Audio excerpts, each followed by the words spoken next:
미국을 떠나기 전 마지막 독점 인터뷰에서 위르겐 클롭이 진행자의 말을 가로막았다. 전 세계는 손흥민이 멕시코를 상대로 터뜨린 상상 초월의 발리 슈퍼골에 대해 이야기하고 싶어 했지만 전설적인 감독은 의미심장한 미소를 지으며 고개를 저었다. 아니요, 아니요, 아니요. 그가 열정적이면서도 깊이 있는 목소리로 말했다. 우리가 골에 대해서만 이야기한다면 치명적인 실수를 저지르는 겁니다. 물론 그 골들은 미치도록 아름답죠. 하지만 당신이 공이 골망으로 빨려 들어가는 그 순간에만 집중한다면 당신은 진짜 이야기의 99%를 놓친 것입니다. 스튜디오는 침묵에 휩싸였다. 손흥민 교지아오의 가장 위대한 사도 시투가 한 친선 경기의 45분을 불멸의 전설들의 반열에 올려놓을 분석이자 마지막 판결을 내릴 참이었다. 이 필생의 분석의 배경은 미국의 한 대형 스포츠 채널의 A매치 결산 프로그램이었다. 폭풍 같았던 시차를 마친 위르겐 클롭은 작별 인사격으로 출연에 동의했다. 한국이 멕시코를 상대로 역전승을 거둔 경기에서 터진 손흥민의 발리 슈퍼골이 가장 주목할 만한 순간으로 선정된 것은 놀라운 일이 아니었다. 진행자는 온갖 경외심을 담아 시작했다. 클롭 감독님, 저희는 방금 손흥민의 상상 초월의 두 발리골을 다시 보았습니다. 최고의 감독으로서 그 기술과 골 사냥꾼의 본능에 대해 어떻게 생각하십니까? 그것은 기술적인 칭찬을 위한 길을 닦는 합리적인 질문이었다. 하지만 클롭은 그 길을 따르지 않았다. 그의 문제는 두세 골이 아닙니다. 라는 말은 그가 토론을 훨씬 더 깊이 있는 문제, 즉 단순한 통계 수치를 뛰어넘는 한 명의 전략가로서의 거시적인 시각으로 이끌고 싶어 한다는 것을 즉시 보여주었다. 그는 단순히 해설하러 온 것이 아니었다. 그는 가르치러 온 것이었다. 그리고 위르겐 클롭은 멕시코를 상대로 한 손흥민의 후반 45분을 해독하는 자신의 강의를 시작했다. 그 45분 동안 손흥민은 더 이상 한 명의 선수가 아니라 하나의 완벽한 전술 시스템으로 화화했다고 그는 주장했다. 전술적 리더, 더 온 필드 코치. 손흥민이 투입되기 전에 전반전을 다시 보시죠. 클롭이 전술 화면을 가리키며 분석했다. 한국은 완전히 혼돈 상태였습니다. 그들은 명확한 압박 계획이 없었고 라인은 분리되었으며 멕시코의 압박에서 벗어나지 못했습니다. 그들은 곧 패배할 팀처럼 보였습니다. 하지만 후반전에 손흥민이 들어가자마자 모든 것이 180도 바뀌었습니다. 그는 단지 공을 찬 것이 아닙니다. 그는 지휘했습니다. 여기를 보십시오. 그가 감독에게 한 장면을 다시 보여달라고 요청했다. 그는 공을 따라가지 않습니다. 그는 풀백에게 올라오라고 손짓하고 수비형 미드필더에게 위치를 지키라고 소리치고 있습니다. 그는 경기장 위에서 바로 그들의 전술적 두뇌가 되었습니다. 그는 무너져가던 포메이션을 스스로 재정비했습니다. 압박 기계, 더 프레스링 머신. 하지만 제가 가장 사랑하는 부분, 제 트레이드마크인 부분은 바로 여기에 있습니다. 클롭의 미소가 한층 더 환해졌다. 동점을 만들고 역전에 성공한 후 경기가 단 몇 분밖에 남지 않았을 때조차 그는 여전히 가장 먼저 압박을 가하는 사람이었습니다. 그는 골키퍼를 쫓았고 센터백을 압박했습니다. 그는 33세의 나이에 지칠 줄 모르는 기계처럼 뛰었습니다. 그는 단지 자신의 의지와 모범만으로 무너져가던 팀에 저의 게겐 프레싱 정신을 불어넣었습니다. 그것은 가르칠 수 없는 것입니다. 게임 체인저 천재, The Game Changing Genius.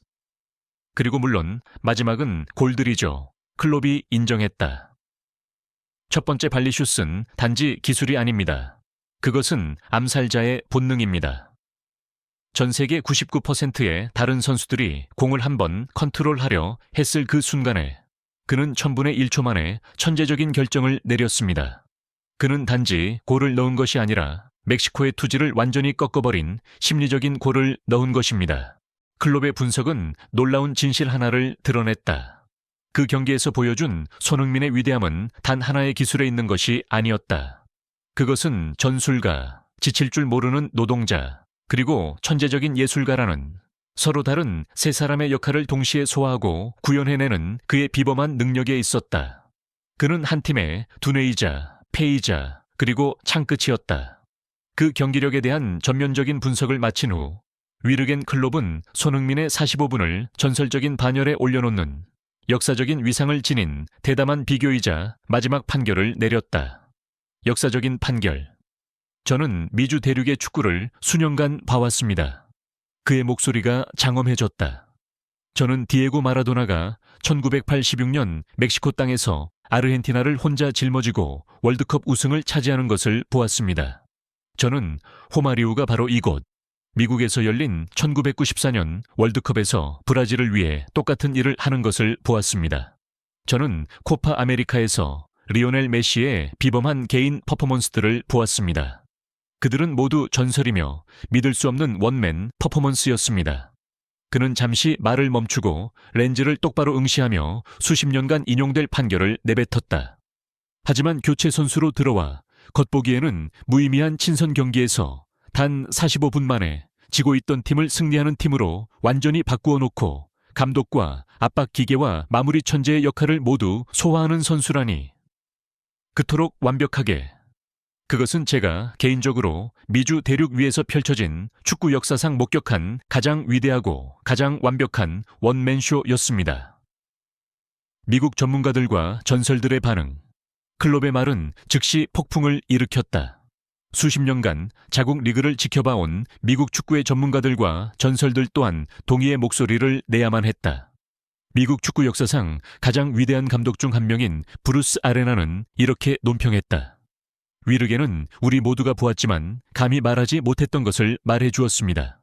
우리는 위대한 골잡이도 유능한 리더도 근면한 선수도 본 적이 있습니다. 하지만 우리는 단 한 번도 한 선수가 월드클래스 수준으로 그 세 사람 모두가 되는 것을, 그것도 같은 45분 안에 해내는 것을 본 적이 없습니다. 그것은 정말로 비논리적입니다. 전 미국 국가대표이자 현재 최고의 해설가인 알렉시 랄라스 또한 폭스 스포츠 방송에서 감탄하며 말했다. 클롭이 방금 그 경기력에 가장 정확한 이름을 붙여주었습니다. 그것은 한국 대 멕시코 경기가 아니었습니다. 그것은 손흥민 쇼였습니다. 그는 작가였고 감독이었으며 주연 배우였습니다. 모든 것을 혼자서 다 해냈죠. 그것은 제가 이 대륙에서 본 가장 압도적인 개인 퍼포먼스였습니다. 전 세계 주요 언론들 또한 이를 놓치지 않았다. 독일의 키커즈 미쿡에 대한 클롭의 최종 판결, 손흥민에 대한 역사적인 선언. ESPN, 86년 마라도나보다 위대하다고. 손흥민의 45분 걸작에 대한 클롭의 폭탄 선언. 분명히 미국을 떠나기 전 위르겐 클롭의 마지막 인터뷰는 그가 축구 팬들에게 선사한 값을 매길 수 없는 선물이 되었다. 그는 자신의 권위와 비할 데 없는 전술적 두뇌를 사용하여 손흥민의 천재성에 대한 가장 전면적이고 결정적인 분석을 제공했다. 그는 전 세계에 아름다운 골 너머를 보고 만능의 선수를 볼 수 있는 방법을 가르쳐 주었다. 즉, 경기장 위의 지휘관, 영원한 엔진, 그리고 천재적인 예술가, 그 모든 것이 한 사람 안에 담겨 있다는 것을. 그의 역사적인 비교는 손흥민의 45분을 단순히 멋진 활약이 아니라 역대 가장 위대한 개인 원맨쇼 중 하나로 확고히 못 박았다. 위르겐 클롭은 영감을 찾기 위해 미국에 왔고 떠나기 전에 그는 세상에 불멸의 판결을 남겼다. 그의 눈을 통해 모두는 손흥민이 단지 위대한 선수가 아니라 하나의 전술 시스템 전체이자 가장 위대한 역사적 공연 그 자체이며 그 모든 것이 한 사람 안에 담겨 있다는 것을 이해하게 되었다. 오늘 저희와 함께 해주셔서 감사합니다. 여러분 각자의 여정에서 항상 안전하고 강인하시기를 바랍니다. 이 영상이 그럴 만한 가치가 있었다고 생각하신다면 긍정적인 에너지를 함께 퍼뜨릴 수 있도록 좋아요와 구독을 눌러주세요.